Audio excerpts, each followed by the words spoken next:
はい、スカヤンです。今マクドナルド、略してマクドに来ています。マクドと申しましても、実はこのマクド、カナダ西海岸バンクーバー市にあるマクドなんです。で実はですね、このバンクーバー市の海峡を隔てて隣にビクトリア市というのがございまして、そのビクトリア市がですね、ブリティッシュコロンビア州の州都なんですけれども、実はそのビクトリア市にですね、私の知り合いの先住民女性が先住民アートのギャラリーを開いてるんですね。で彼女はですね、実は日本に11年ぐらい住んでたことがありまして、その時に知り合ったんです。クリー族の女性なんですけれども、でその彼女がご主人と日本を離れてカナダに帰ってビクトリアで先住民のアートギャラリーを開いて、そういうわけなんです。で早速その先住民アートのギャラリーを訪ねたいと思います。でなんでそんな話をわざわざマクドでやってるのかと言いますと、彼女のラストネーム、つまり名字がマクドナルドなんですね。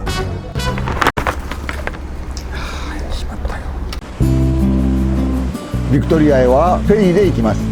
バンクーバー島の一番南にある町です。さすが州都ですね。立派な議事堂がドーンとあります。ちょっと日本の国会議事堂みたいですね。ヨットハーバーもある港町です。人口はざっと9万人です。ハーバーの周りには議事堂の他にエンプレスホテルというのがありまして、これはカナダの国定史跡にもなっているえらいかっこいいホテルです。でそのホテルのすぐ隣にヌートカコーという建物がありまして、その一角に目指すギャラリーがあるんです。このトーテンポールが目印です。ポールの前を通りまして建物にちょっと入りますと、そこにあるのがギャラリーです。名前はイーグルフェザーギャラリーと言います。早速入ってみましょう。こんにちは。中はご覧のようにめちゃくちゃ広いというわけではないんですけれど、カナダ西海岸ブリティッシュコロンビア州を中心にいろんな地域のカナダ先住民アートがずらー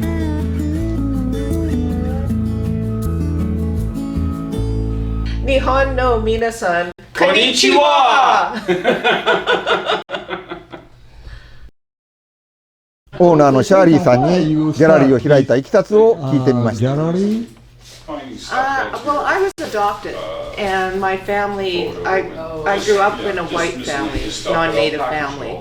And when my husband and I lived in Japan for 11 years, and the third year we were there, I got a letter from the government telling me that one of my family members was looking for me. So that started my journey of reconnecting with my biological family, Plains Cree family from Saskatchewan. And after I met them and was reunited in 1993, I went to Saskatchewan. My husband and I went to Saskatchewan, and I met hundreds of relatives I'd never met before in my life. And it really moved me to start a business to work on economic development through selling crafts in Japan like dream catchers and jewelry. And so when we came back to Canada in 2000, we saw this space downtown Victoria, right near the heart of the city, and we decided to open a store, gallery. And I was thinking I would export crafts still to Japan to my connections there, but things turned in a different direction. And we started meeting some fabulous First Nations artists in BC, and we worked with many of the elders and master artists. And then recently, for the last 10 years, there's been a huge resurgence of the arts, particularly with 30-year-olds and 40-year-olds.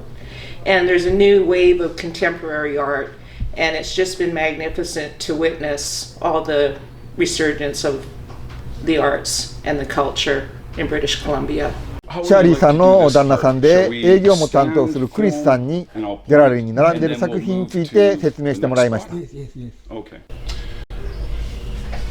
Each region has its signature style. Both panels are by James Johnny. He has family from the North Island and from the South Island. We asked him to do a moon and wolf panel for our last show in both the Kwakwakiwak style from the north, the Coast Salish style from the south. The difference being the background designs that go into each piece. In the North Island, you'll see split U's, ovoids with flatter edges, multiple colors for the figure in the carving. South Island, Coast Salish work, you'll see the use of rounder ovoids, trigons, solid color for the wolf figure. Artists will make a variety of pieces. Younger artists, smaller works like these, and then master carvers creating larger panels, masks. Here we have a moon mask in the Haida style by John Bellis. He also did the totem. He's from Haida Gwaii and lives here in Victoria. We have work from the North Island, Kwakwaka'wakw work, the bear and salmon panel by Jackson Robertson. Often multiple figures will be used in panels, masks, and as you can see with this one, he's got both the bear and the salmon, and of course, bears love salmon. This is a West Coast Nuu-chah-nulth portrait mask from the 1980s. Occasionally we get older pieces, collectible works that come into the gallery, and this is a classic style of Nuu-chah-nulth mask. You'll notice the sharper nose features and different graphic designs. This is our feature piece by Mervyn Child, the Transformation Mask, and it tells the story of the eagle being sent up into the heavens by the shaman to seek enlightenment. So when the eagle flies up into the heavens, you see the shaman, and a lighter version of the eagle returns to Earth. With this North Island work, you'll note the use of copper in the piece, and copper is a traditional medium for the Northwest Coast and was often traded and used to adorn masks. Graphics are very popular in the Northwest. Seriograph prints. The seriograph is a stencil process where each color is individually cut with steel knives to make a stencil. And you can see each artist has their signature style. Traditional bentwood box, where it's one piece of wood, and after steaming the wood, it's bent. And I'll show you very briefly. The lid comes off, and so that's one piece of wood that the carver steams and bends. And bentwood boxes are very traditional. Most of the artwork, or a lot of the artwork, was utilitarian in function, whether it was a box, a paddle, or other items that people would use daily.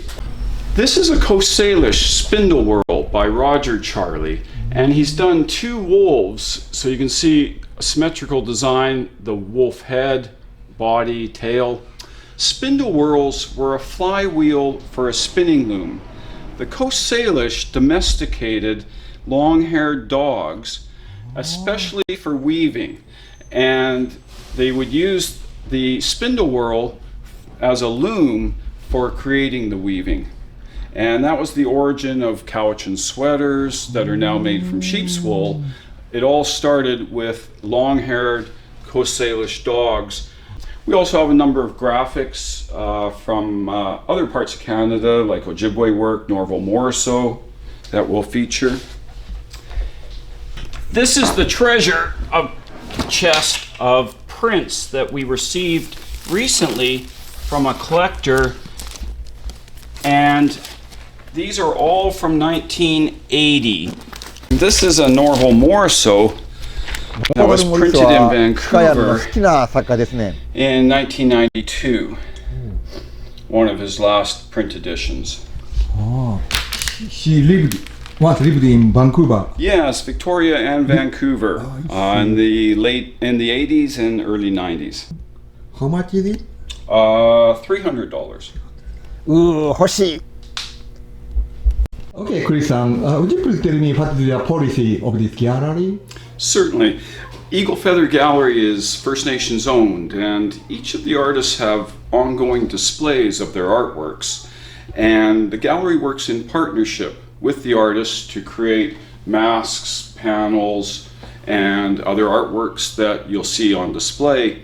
And by working in partnership, the gallery has an ongoing feature of each artist so people can see their work and also order commissions, custom pieces that the carvers will make for the client.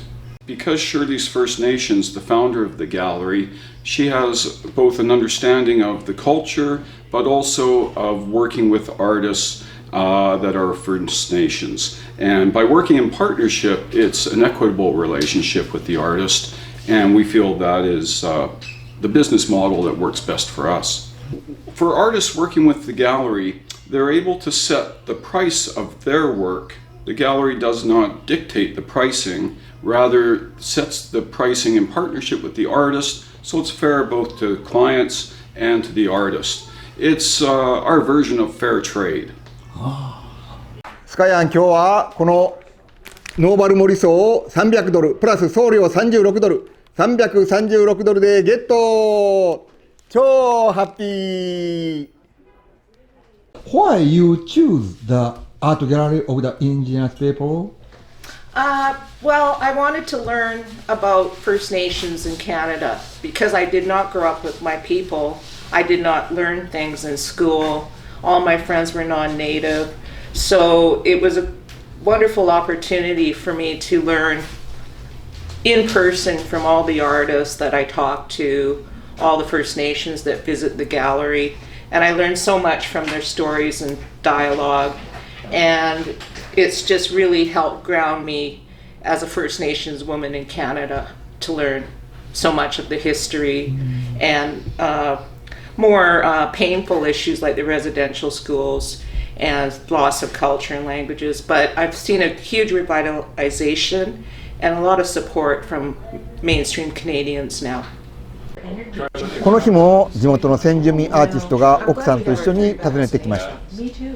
This is Doug Misfortune, our resident Coast Salish master carver.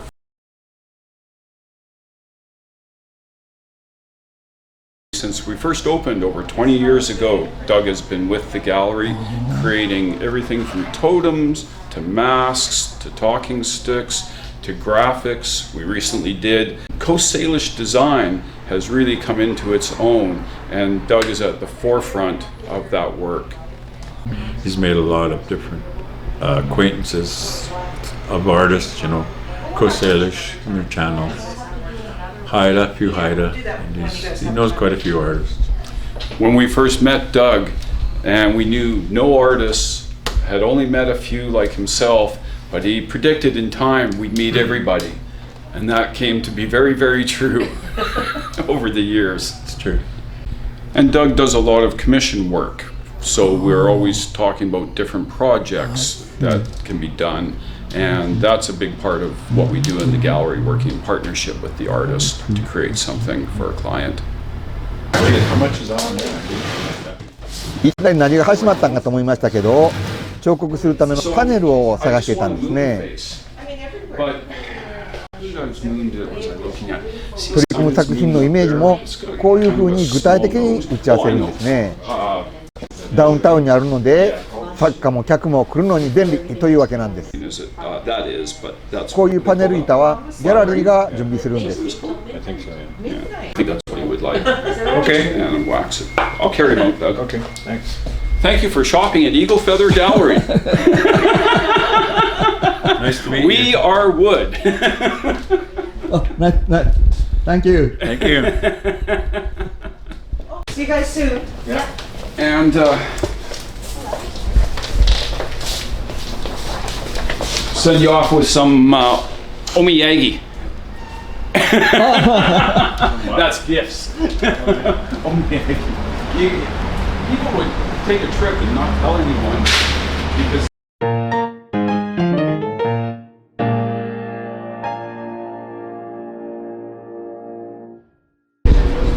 Court was the first mall in Victoria, built back in the 1970s. And there are 4 totem poles around Nootka Court.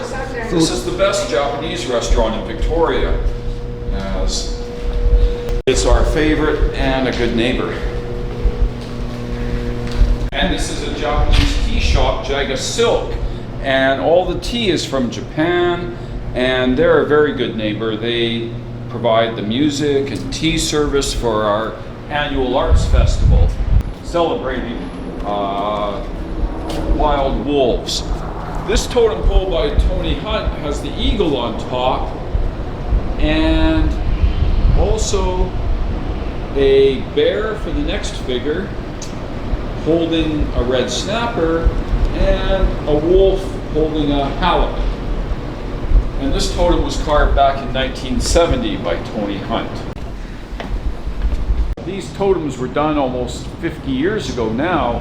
The eagle actually had wings at one time. Oh, yeah. And the eagle wings are being repaired. And a new base to support the totem was created about 15 years ago as he was starting to lean like the Tower of Pisa. Yes. And this courtyard has the original brick from the historic buildings. This is perfect. These are the owners of Jaga Silk. 私たちは抹茶を日本から輸入して、天茶輸入してね。天茶を輸入してこちらで引いてて。それはこの日本人とか日系の方がよく買うんですか、それとも地元の方もよく買われるんですか。地元の方ですね。の方が多い。の方が多いです。はい。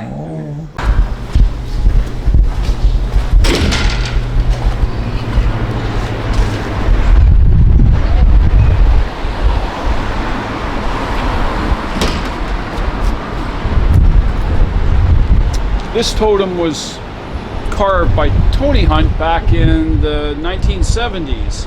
And this is Kwakwakiwak work from the North Island, one of 4 totems around Nootka Court.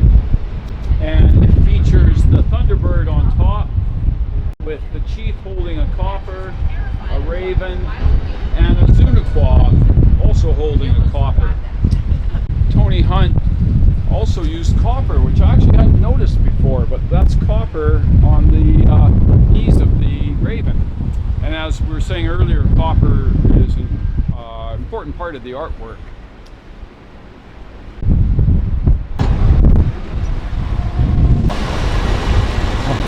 This totem has the woman figure with the hands extended as a greeting.